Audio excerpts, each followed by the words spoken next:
Hello friends, आज का हमारा टॉपिक है थर्मल रनअवे। आज हम जानेंगे थर्मल रनअवे क्या होता है। ओके, देखिए, इन अ बाईपोलर जंक्शन ट्रांजिस्टर, किसी भी बाईपोलर जंक्शन ट्रांजिस्टर आप जानते हैं क्या होता है। किसी भी बाईपोलर जंक्शन ट्रांजिस्टर में the output collector current increases the temperature. जो आउटपुट कलेक्टर करंट हमें मिलती है, आउटपुट में जो कलेक्टर करंट मिलती है उसे आउटपुट कलेक्टर करंट बोला गया है। इंक्रीज कर देता है टेम्परेचर को। मान लीजिए इनसाइड द ट्रांजिस्टर, किसी भी ट्रांजिस्टर के अंदर, देखिए किसी भी ट्रांजिस्टर के अंदर अगर हमारी आउटपुट कलेक्टर करंट बढ़ रही है तो इसका मतलब है उस ट्रांजिस्टर का जो टेम्परेचर होगा, ट्रांजिस्टर हम सेमीकंडक्टर का यूज करते हैं ट्रांजिस्टर को बनाने के लिए, तो उसका क्या करते हैं, टेम्परेचर क्या होता है, बढ़ जाता है। The transistor leakage current ICO is highly dependent on temperature. आप जानते हैं ट्रांजिस्टर लीकेज करंट क्या होती है। अगर आप ना जानते हो तो मैंने ट्रांजिस्टर लीकेज करंट के बारे में वीडियो डाली है, आप वहां से देख सकते हैं। ओके, देखिए ट्रांजिस्टर लीकेज करंट ICO या ICBO भी बोलते हैं, is highly dependent on temperature. Leakage current का मान टेम्परेचर पर डिपेंड करता है। ऑन इंक्रीजिंग द टेम्परेचर, जब हम टेम्परेचर का मान बढ़ाते हैं तो इनसाइड द, तो क्या होता है, the transistor leakage current ICO increases. जब हम टेम्परेचर का मान बढ़ाते हैं, टेम्परेचर का मान बढ़ता है, हमने आपको पीछे से बताया कि अगर क्या होता है, ऑन इंक्रीजिंग द टेम्परेचर, जब टेम्परेचर का मान बढ़ता है इनसाइड द ट्रांजिस्टर के अंदर जब हमारे टेम्परेचर का मान बढ़ता है, टेम्परेचर का मान जब बढ़ता है तो लीकेज करंट ICO इंक्रीजेस, तो लीकेज करंट का मान भी इंक्रीज कर जाता है।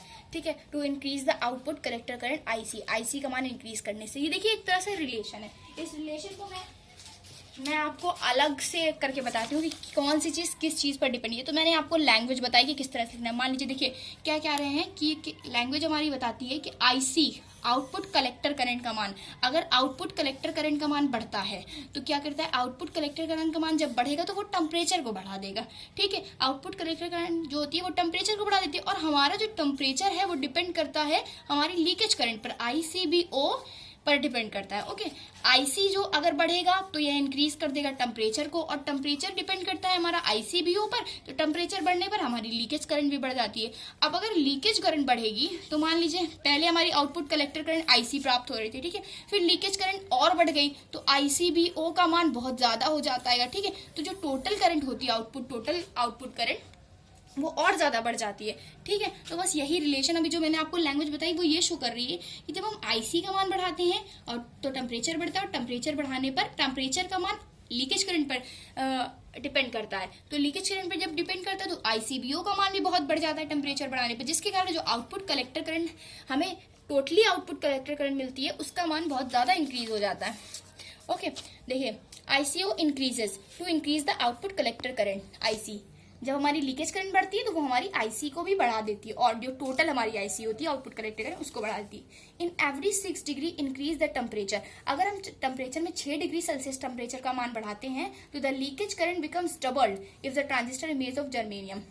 अगर ट्रांजिस्टर हमारा किसका बना हुआ है, जर्मेनियम का बना हुआ है, तो अगर हम टेम्परेचर में 6 डिग्री सेल्सियस, मतलब मान लीजिए जर्मेनियम का हमारा बना हुआ है ट्रांजिस्टर, अगर हम टेम्परेचर का मान 6 डिग्री सेल्सियस बढ़ा देते हैं तो क्या हो जाती है, जो हमारी लीकेज करंट हो जाती है वो डबल हो जाती है। ओके, इफ द ट्रांजिस्टर भी मेड इन सिलिकॉन, अगर सिलिकॉन का हमारा ट्रांजिस्टर बना हुआ है तो 10 डिग्री सेल्सियस टेम्परेचर बढ़ाने पर हमारी लीकेज करंट क्या होती है, डबल हो जाती है। दोनों ही कंडीशन में लीकेज करंट डबल हो रही। अगर जर्मेनियम का बना हुआ है हमारा ट्रांजिस्टर तो लीकेज करंट हमारी 6 डिग्री सेल्सियस टेम्परेचर बढ़ाने पर ही डबल हो जाती है। बट अगर हमारा यही ट्रांजिस्टर सिलिकॉन का बना हुआ है तो हम 10 डिग्री सेल्सियस टेम्परेचर बढ़ाएंगे, तब हमारी जो करंट होगी लीकेज करंट वो डबल हो जाएगी। Okay, the process of increase the temperature and leakage current with increase in output collector current is continuously going on. देखिए क्या कहते हैं, the process of increase the temperature,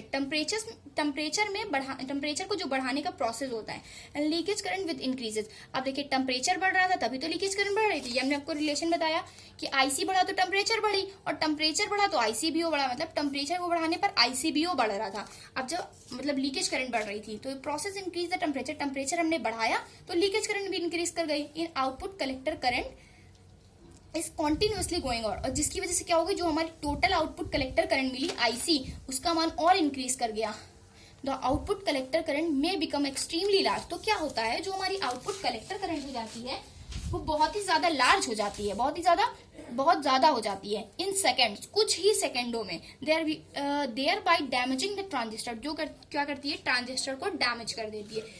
ठीक है, तो देखिए क्या हुआ, मतलब हमने क्या किया, हमने जब कलेक्टर करंट का मान लीजिए हमें कुछ भी मिला, उससे कलेक्टर करंट का मान जब हमने थोड़ा बहुत भी बढ़ाया तो टेम्परेचर का मान बढ़ा, कलेक्टर का बढ़ा हुआ मान टेम्परेचर को बढ़ा देता है। ठीक है, टेम्परेचर ने क्या किया, आईसीबीओ को बढ़ा दिया, लीकेज करंट को बढ़ा दिया, तो आईसी तो हमें आउटपुट में मिल ही रही थी और साथ ही साथ आईसीबीओ भी मिलने लगी, जो कि बड़ी मात्रा में, काफी ज्यादा मात्रा में मिलने लगी। तो जो टोटल करंट हो गया आउटपुट वो बहुत ज्यादा मात्रा में मिलने लगी, एक्सट्रीमली हाई अमाउंट में मिलने लगी, जिसकी वजह से क्या हो गया, becomes extremely large in seconds में ही जो करंट का मान हो गया बहुत लार्ज हमें मिलने लगा। There will be damaging the transistor, तो ये क्या करता है, इतनी ज्यादा करंट हमारे ट्रांजिस्टर को डैमेज कर देती है। तो the self distortion of an unstabilised transistor, किसी भी अनस्टेबलाइज, मतलब इस ट्रांजिस्टर को मैंने स्टेबलाइज नहीं किया हुआ है तो इसे अनस्टेबलाइज बोला है। तो सेल्फ डिस्टॉर्शन मतलब स्वतः ही समाप्त हो जाना, मतलब स्वतः ही नष्ट या भ्रष्ट हो जाना। तो the self distortion of an unstabilised transistor is known as thermal runaway. तो क्या होता है, ये जो प्रक्रिया होती है, इस प्रक्रिया में क्या होता है, ट्रांजिस्टर मैंने कुछ किया भी नहीं, टेम्परेचर वोल्टेज नहीं बढ़ाया, बैटरी नहीं लगाई, कुछ भी नहीं किया, और करंट का मान अपने आप ज्यादा हुआ और हमारा जो ट्रांजिस्टर हो गया वो डैमेज हो गया। तो डैमेज हो गया, इसी प्रोसेस को हम बोलते हैं थर्मल रनअवे। अगर इस प्रोसेस को हमें हमें इस अवॉइड करना है थर्मल रनअवे के प्रोसेस को, अगर हमें थर्मल रनअवे ना हो, हमें ऐसा अपना सिस्टम बनाना है, ट्रांजिस्टर ऐसा तैयार करना है कि हमारा थर्मल रनअवे की कंडीशन ना प्रोड्यूस हुई, तो to avoid the defect of thermal runaway some forms of stabilisation are necessary. तो हमें कुछ स्टेबलाइजेशन का यूज करना पड़ता है। ठीक है, there necessary in a transistor, the operating point is any transistor must be stabilised, और ऑपरेटिंग पॉइंट को जरूर ही हमें स्टेबलाइज करना होता है, इसलिए तो हमें स्टेबलाइजेशन प्रक्रिया का यूज करना पड़ता है अगर हमें थर्मल रनअवे की प्रक्रिया से बचना है, कि थर्मल रनअवे हमारे ट्रांजिस्टर में ना हो। तो आपको समझ में आ गया थर्मल रनअवे क्या होता है, एक छोटे शब्द में कुछ ही लाइनों में समझ लीजिए थर्मल रनअवे क्या होता है। देखिए थर्मल रनअवे में क्या होता है, जब हम कलेक्टर करंट का मान बढ़ाते हैं तो टेम्परेचर का मान बढ़ जाता है, और टेम्परेचर का मान जो होता है वो हमारा लीकेज करंट पर डिपेंड करता है। तो टेम्परेचर बढ़ाने पर लीकेज करंट बढ़ जाती है, और लीकेज करंट जब बढ़ जाती है तो हमें जो टोटल जो हमें